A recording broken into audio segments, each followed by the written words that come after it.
ഇന്ന് നമ്മൾ ബിരിയാണിയുടെ റെസിപ്പിയാണ് ചെയ്യാൻ വേണ്ടിയിട്ട് പോകുന്നത്. സാധാരണ നമ്മൾ ബിരിയാണി ഒന്നല്ലെങ്കിൽ ചിക്കൻ ബിരിയാണി ഉണ്ടാക്കും, അല്ലെങ്കിൽ മട്ടൻ ബിരിയാണി ഉണ്ടാക്കും, അല്ലെങ്കിൽ ഫിഷ് ബിരിയാണി. ഫിഷ് ബിരിയാണി നമ്മൾ ഉണ്ടാക്കൽ വളരെ കുറവായിരിക്കും. പക്ഷേ ഇന്ന് നമ്മൾ ഉണ്ടാക്കുന്നത് ഫിഷ് ബിരിയാണിയാണ് ഉണ്ടാക്കുന്നത്. അപ്പോൾ ഇതിലേക്ക് നമ്മൾ ചേർക്കണ മീൻ അയില വെച്ചിട്ടാണ് ഈ ബിരിയാണി റെഡിയാക്കിയിട്ട് എടുക്കുന്നത്.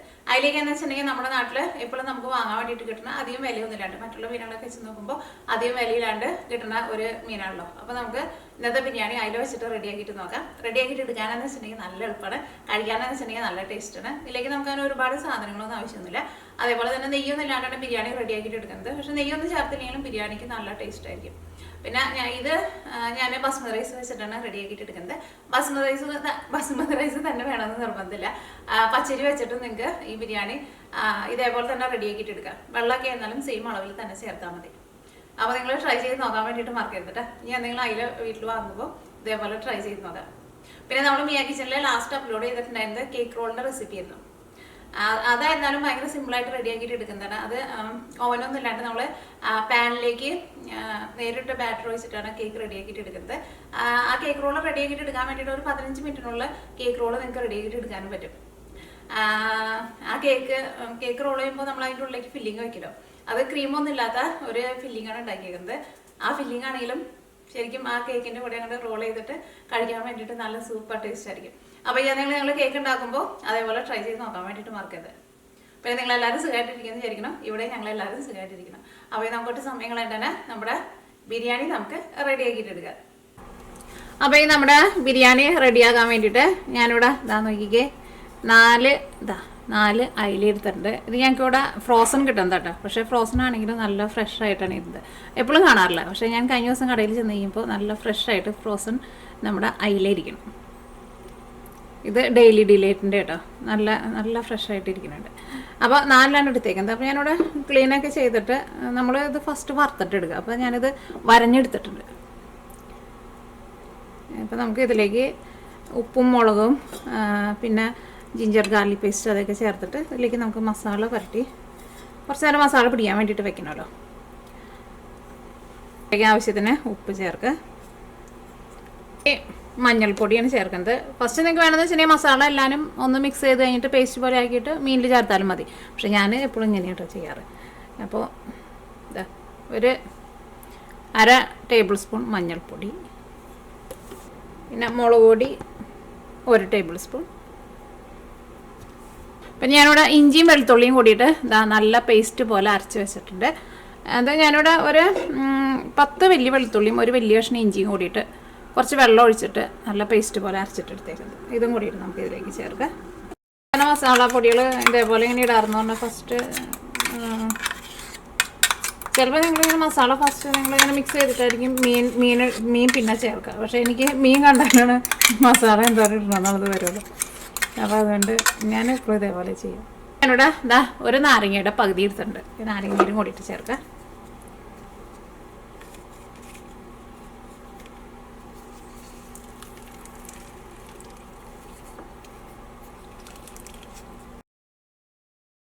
കുറച്ച് കുരുമുളക് പൊടിയും ചേർക്കാം.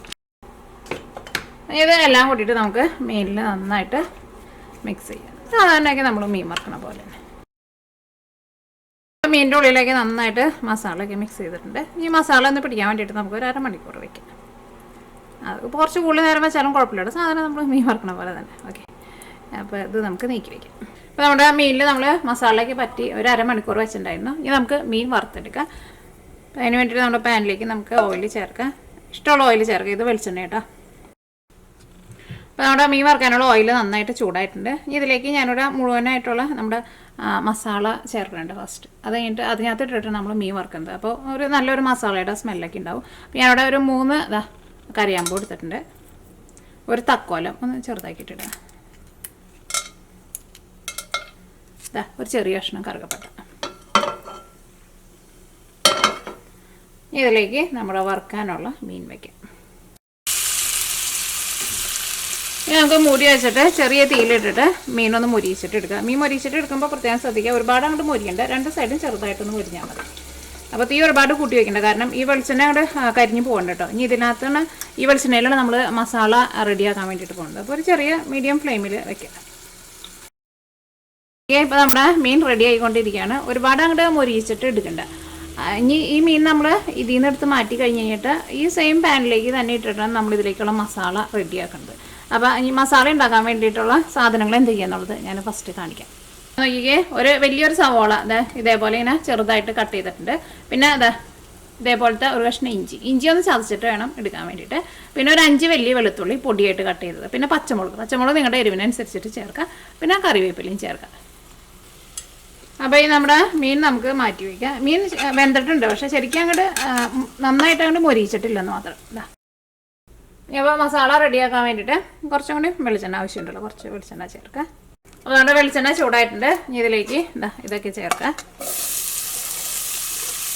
നേരത്തെ പറഞ്ഞില്ലേ, ഇഞ്ചി, വെളുത്തുള്ളി, പച്ചമുളക്, സവോള, കുറച്ച് കറിവേപ്പിലയും ചേർത്ത്. നിങ്ങളടുത്ത് കറിവേപ്പിലേക്ക് ഉണ്ടെന്ന് വെച്ചിട്ടുണ്ടെങ്കിൽ കുറച്ച് കൂടുതൽ ചേർത്തോട്ടോ. ഇനി ഇതെല്ലാം കൂടിയിട്ട് നന്നായിട്ടൊന്ന് വഴറ്റിയെടുക്കുക.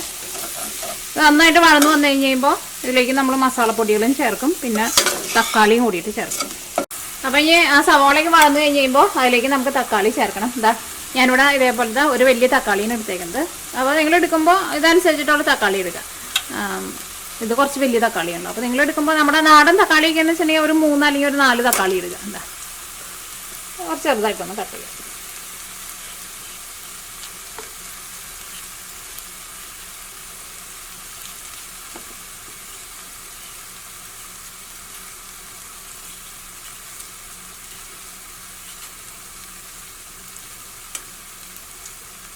ഇനി ഞാനിതിലേക്ക് ഒരു ചെറിയ കഷ്ണം കുടംപുളിയും കൂടിയിട്ട് ചേർക്കണുണ്ട്. അത് നമ്മൾ ഇപ്പോഴല്ല കേട്ടോ ചേർക്കേണ്ടത്, റൈസ് വേവിക്കുന്ന സമയത്ത് ചേർക്കും. അപ്പോൾ നമ്മുടെ സവോളയ്ക്ക് നന്നായിട്ട് വളർന്നിട്ടുണ്ട്. സവോള ഇതേപോലെയും ചെറുതായിട്ട് കട്ട് ചെയ്യണം കേട്ടോ. മറ്റോണം ഇങ്ങനെ നീളത്തിൽ സ്ലൈസ് ചെയ്തിട്ട് എടുക്കില്ല, അങ്ങനെ എടുക്കണ്ട കേട്ടോ. ഇതിലേക്ക് നമുക്ക് മഞ്ഞൾപ്പൊടി ചേർക്കാം. മഞ്ഞൾപ്പൊടി ഞാനിവിടെ ഒരു 1/2 ടേബിൾ സ്പൂണിൻ്റെ അടുത്ത്. ഇതിലേക്ക് നമ്മൾ വേറെ മസാലപ്പൊടികളൊന്നും ചേർക്കണില്ല കേട്ടോ. മഞ്ഞൾപ്പൊടിയും മല്ലിപ്പൊടിയും ചേർക്കണില്ല, മുളക് പൊടിയും ചേർക്കണില്ല. അപ്പോൾ എരിവിനനുസരിച്ചിട്ട് നിങ്ങൾ പച്ചമുളക് ചേർക്കുക. ഇതിലേക്ക് നമുക്കൊരു കുറച്ച് കുരുമുളക് പൊടിയും കൂടിയിട്ട് ചേർക്കാം.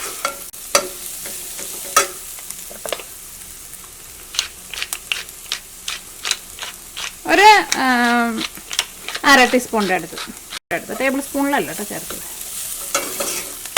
ഇതിലേക്ക് നമ്മുടെ തക്കാളി ചേർക്കാം. ഇതിലേക്ക് ആവശ്യത്തിന് ഉപ്പ് ചേർക്കാം. ഇത് നമുക്ക് മൂടി വയ്ക്കാം. തക്കാളി നന്നായിട്ട് വെന്ത് ഒന്ന് ഉടഞ്ഞ് വരട്ടെ. ഞാൻ നോക്കിയേ, ഇപ്പോൾ നമ്മുടെ തക്കാളിക്ക് നന്നായിട്ട് വെന്ത് ഉടഞ്ഞിട്ടുണ്ട്. ഇനി ഇതിലേക്ക് ബസ്മതി റൈസാണ് നമ്മൾ ചേർക്കാൻ വേണ്ടിയിട്ട് പോകുന്നത്. അപ്പോൾ ഞാനിവിടെ 1.5 ഗ്ലാസ് ബസ്മതി റൈസാണ് എടുക്കുന്നത്. ബസ്മതി റൈസ് തന്നെ വേണമെന്നില്ല കേട്ടോ, പച്ചരി വെച്ചിട്ട് നിങ്ങൾക്ക് ഇത് റെഡിയാക്കിയിട്ട് എടുക്കുക. അപ്പോൾ 1 ഗ്ലാസ്സിന് 1.5 കപ്പ് വെച്ചിട്ട് തേങ്ങാപ്പാലാണ് ചേർക്കുന്നത്, വെള്ളമല്ല ചേർക്കുന്നത്. അപ്പോൾ ഞാനിവിടെ തേങ്ങാപ്പാൽ റെഡിയാക്കിയിട്ട് വെച്ചിട്ടുണ്ട്. അപ്പോൾ ഞാനിവിടെ 1.5 ഗ്ലാസ് അരിയാണ് എടുക്കുന്നത്. അപ്പോൾ 2.25 ഗ്ലാസ് തേങ്ങാപ്പാൽ. അപ്പോൾ ഫസ്റ്റ് നമുക്ക് തേങ്ങാപ്പാൽ ചേർക്കാം ഇതിലേക്ക്. അരി എടുക്കണ സെയിം ഗ്ലാസ്സിൽ തന്നെ വെള്ളത്തിൻ്റെ അളവ് എടുക്കുക. 1 ഗ്ലാസ്സിന് 1.5 ഗ്ലാസ്. അപ്പോൾ 2.25 ഗ്ലാസ്. ഈ ഗ്ലാസ്സിലാണ് ഞാൻ അരി അളവ് എടുത്തിട്ടുണ്ടായിരുന്നത്. 1 ഗ്ലാസ്. ഇത് ഞാനിവിടെ ഒരു തേങ്ങ പിഴിഞ്ഞിട്ട് പാലെടുത്തതാട്ടോ. 2 ഗ്ലാസ്. 2.25 ഗ്ലാസ്. ഈ തീ നന്നായിട്ട് കൂട്ടി വയ്ക്കുക. ഇനി നിങ്ങൾ ഇതിൻ്റെ ടേസ്റ്റ് നോക്കിയിട്ട് ഇതിലേക്ക് ഉപ്പ് വേണമെന്ന് വെച്ചിട്ടുണ്ടെങ്കിൽ ഉപ്പും കൂടിയിട്ട് ചേർക്കാം. ഉപ്പ് നോക്കി ചേർത്താൽ മതി, കാരണം നമ്മുടെ ഈ മസാലയിൽ ഓൾറെഡി ഉപ്പുണ്ടല്ലോ. ഇനി നമ്മൾ ഇതിലേക്ക് മുഴുവനായിട്ടുള്ള സ്പൈസസും കൂടിയിട്ട് ചേർക്കുന്നുണ്ട്. ഒരു തക്കോലം, പിന്നെ ഇത്രയ്ക്ക് കറുകപ്പട്ട, ഒരു 5 ഏലക്കായ, ഒരു 7 കറുകപ്പട്ട. ഇതിലേക്ക് ഇതേപോലത്തെ ഒരു കഷ്ണം കുടംപുളിയും കൂടിയിട്ട് ചേർക്കുന്നുണ്ട്. ഈ തേങ്ങാപ്പാൽ നന്നായിട്ടൊന്ന് തിളക്കിയിട്ട് അത് കഴിഞ്ഞിട്ടാണ് നമുക്ക് ഇതിലേക്ക് അരി ചേർക്കാൻ വേണ്ടിയിട്ട്. ഇതിലേക്ക് നമുക്ക് കുറച്ച് മല്ലിയിലയും ചേർക്കാം, പുതിനയിലയും ചേർക്കാം.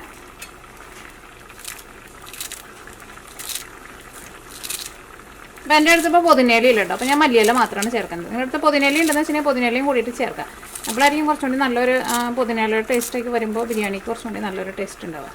മല്ലിയിലേക്ക് കുറച്ച് നന്നായിട്ട് കൂടുതൽ ചേർക്കാം. ഇതിലേക്ക് നമുക്ക് അരി ഇടുക. അപ്പോൾ ഞാനിവിടെ ബസ്മതി റൈസാണ് ചേർക്കുന്നത്. ഇനിയിപ്പോൾ നിങ്ങൾ പച്ചരി ചേർക്കാനും കുഴപ്പമില്ല എന്ന് പറയില്ല. പച്ചരിയും ചേർക്കാമെന്ന് വെച്ചിട്ടുണ്ടെങ്കിൽ സെയിം തേങ്ങാപ്പാൽ തന്നെ ചേർത്താൽ മതി. അപ്പോൾ ഇത് 1.5 ഗ്ലാസ് അരിയാണ് നമ്മൾ ആ തേങ്ങാപ്പാൽ എടുത്തിരുന്ന ഗ്ലാസ്സിൽ. പിന്നെ നമ്മൾ മീൻ വറുത്തിട്ട് മാറ്റി വെച്ചിട്ടില്ല, അത് നമ്മളിപ്പോൾ ചേർക്കണില്ല കേട്ടോ. ഇപ്പോൾ ചേർത്തിട്ടുണ്ടെന്ന് വെച്ചിട്ടുണ്ടെങ്കിൽ മീൻ ചിലപ്പോൾ ആയോ അങ്ങോട്ട് ഉടഞ്ഞു പോകും. അത് നമുക്ക് കുറച്ച് കഴിഞ്ഞിട്ട് ചേർക്കാം. വലിയ ബർണറൊക്കെയാണെന്ന് വെച്ചിട്ടുണ്ടെങ്കിൽ മീഡിയം ഫ്ലെയിമിനേക്കാളും ഒരു പൊടിക്ക് കുറച്ച് വയ്ക്കുക. തീ ഭയങ്കരമായിട്ട് കൂട്ടി വെച്ചിട്ടുണ്ടെന്ന് വെച്ചിട്ടുണ്ടെങ്കിൽ അരി നമുക്ക് ശരിക്കും വെന്ത് കിട്ടില്ല. ഈ തേങ്ങാപ്പാൽ പെട്ടെന്ന് വറ്റിപ്പോവും. ഞാനിപ്പോൾ ഇവിടെ വെച്ചേക്കുന്നത് ഇതേ കണ്ട് ചെറുതായിട്ട് ഇങ്ങനെ ഒരു തള വന്നാൽ മതി അതിനകത്ത്, അതനുസരിച്ചിട്ട് തീ വയ്ക്കുക. അപ്പം ഞാൻ ലോ ഫ്ലെയിമിലാണ് വെച്ചേക്കുന്നത്. ഞാനത് ചെറിയ തീയിലിരുന്നിട്ട് വെന്ത് വരണം. അപ്പം മൂടി വയ്ക്കുക. ഇടയ്ക്കിടയ്ക്ക് തുറന്ന് നോക്കണ്ട കേട്ടോ, അരി വേവാൻ വേണ്ടിയിട്ട് കുറച്ച് സമയം എടുക്കുമല്ലോ. അപ്പോൾ അരി ഇരുന്ന് വേവട്ടെ. അപ്പോൾ ഞാനിവിടെ ലോ ഫ്ലെയിമിൽ മൂടി വെച്ചിട്ട് ഒരു 17-18 മിനിറ്റ് ആയിട്ടുണ്ട്. തീ ഒട്ടും കൂട്ടി വയ്ക്കരുത് കേട്ടോ, അത് പ്രത്യേകം ശ്രദ്ധിക്കണം.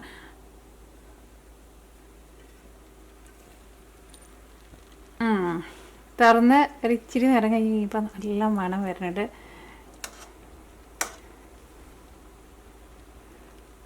ചോറ് ഒരു പൊടിക്കും കൂടി ഒന്ന് വേവാനുള്ളൂ. അപ്പോൾ അതിന് മുമ്പായിട്ട് നമുക്കിതിലേക്ക് നമ്മൾ വറുത്ത് വെച്ചേക്കണ മീനുണ്ടല്ലോ, അപ്പോൾ തീ ഓഫ് ചെയ്യാൻ പോണതിന് മുമ്പ് ഇതിൻ്റെ ഒരു ശരിക്കും ബസ്മതി റൈസ് അങ്ങോട്ട് ഫുള്ളായിട്ട് നമ്മൾ വേവിക്കില്ലല്ലോ. ഒരു 80% ശരിക്കും ബിരിയാണി ഉണ്ടാക്കുമ്പോൾ വേവിക്കുള്ളൂ. അപ്പോൾ ഒരു 70% വേവായി കഴിയുമ്പോൾ നമുക്കിതിലേക്ക് വറുത്ത് വെച്ചേക്കണം മീനും ചേർക്കണം.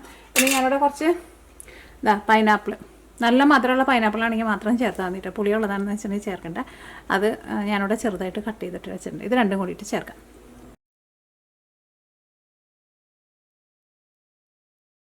കുറച്ച് മല്ലിയിലയും കൂടിയിട്ട് നമുക്ക് മുകളിലിട്ട് കൊടുക്കാം. പുതിനയില ഉണ്ടെന്ന് വെച്ചിട്ടുണ്ടെങ്കിൽ പുതിനയിലയും രണ്ടും കൂടിയിട്ട് ഇടാം കേട്ടോ. ഈ ലാസ്റ്റ് ഇത് റെഡി ആയി കഴിയുമ്പോൾ നമുക്ക് കുറച്ച് സവോള വറുത്തതും പിന്നെ കുറച്ച് കശുവണ്ടി വറുത്തതും കാഷ്നട്ട് വറുത്തതും കൂടിയിട്ട് ചേർക്കാം. അപ്പോൾ തീ കുറച്ചിട്ട് തന്നെ മൂടി വയ്ക്കുക. ഒട്ടും തീ കൂട്ടി വയ്ക്കരുത്, ലോ ഫ്ലെയിമിൽ വയ്ക്കുക. ഇനി നമ്മുടെ ബിരിയാണിയിലേക്ക് ഇടാൻ വേണ്ടിയിട്ട് ഞാനിവിടെ കുറച്ച് സവോളയും വറുത്ത് വെച്ചിട്ടുണ്ട്, കുറച്ച് കാഷ്നട്ടും വറുത്ത് വെച്ചിട്ടുണ്ട്. അപ്പോൾ ഞാനിവിടെ നമ്മുടെ മീനും പിന്നെ പൈനാപ്പിളും ചേർത്ത് കഴിഞ്ഞിട്ട് തീ നന്നായിട്ട് കുറച്ചിട്ട് ഒരു 10 മിനിറ്റും കൂടി മൂടി വെച്ചിട്ടുണ്ടായിരുന്നു.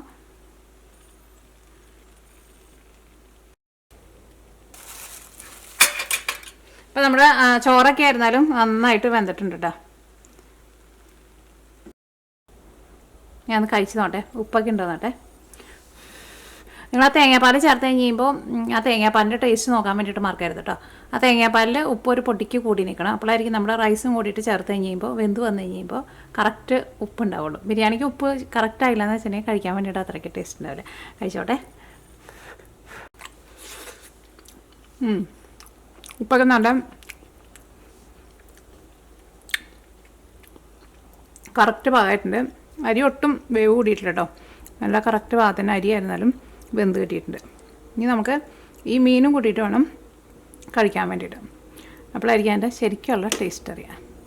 ഇനി ഇത് നമുക്കൊരു ചെറിയ പ്ലേറ്റിലേക്ക് പകർത്താം. അപ്പോൾ നമ്മൾ മീനെടുത്ത് മാറ്റിയിട്ടുണ്ട് കേട്ടോ. ഇനി നമുക്ക് ചോറൊന്ന് മിക്സ് ചെയ്ത് നോക്കാം. അത് നമ്മൾ തീ ഓഫ് ചെയ്ത വഴിക്ക് തന്നെ ചോറ് മിക്സ് ചെയ്യരുത് കേട്ടോ. ഒരു കുറച്ച് നേരം ഒന്ന് വെയിറ്റ് ചെയ്ത് കഴിഞ്ഞിട്ട് ചെയ്യാം. അത് നോക്കിക്കുക, നമ്മുടെ ചോറൊക്കെ ആയിരുന്നാലും നല്ല കറക്റ്റ് പാകത്തിന് വെന്ത്.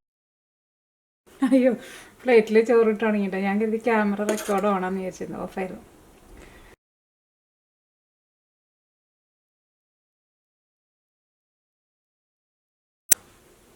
ഇനി നമുക്ക് ഇതിൻ്റെ മുകളിലേക്ക് സവോള വറുത്തതും പിന്നെ കാഷ്നട്ട് വറുത്തതും പിന്നെ ഉണക്കമുന്തിരിയൊക്കെ വേണമെന്ന് വെച്ചാൽ അതും കൂടിയിട്ട് നിങ്ങൾക്ക് ചേർക്കാം കേട്ടോ.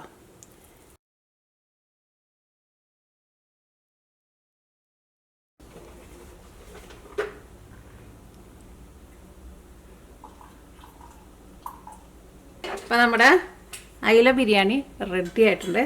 ഞാനൊന്ന് കഴിച്ചു നോട്ടെ. ഇത് ശരിക്കും കഴിക്കുമ്പോൾ മീനും കൂട്ടിയിട്ട് കഴിക്കാം കേട്ടോ. ഇതിപ്പോൾ മീനെ ഞങ്ങൾക്ക് എടുക്കാൻ വേണ്ടിയിട്ട് പറ്റില്ല. അപ്പോൾ ഞാൻ റൈസ് മാത്രം ഒന്ന് കഴിച്ചു നോട്ടെ.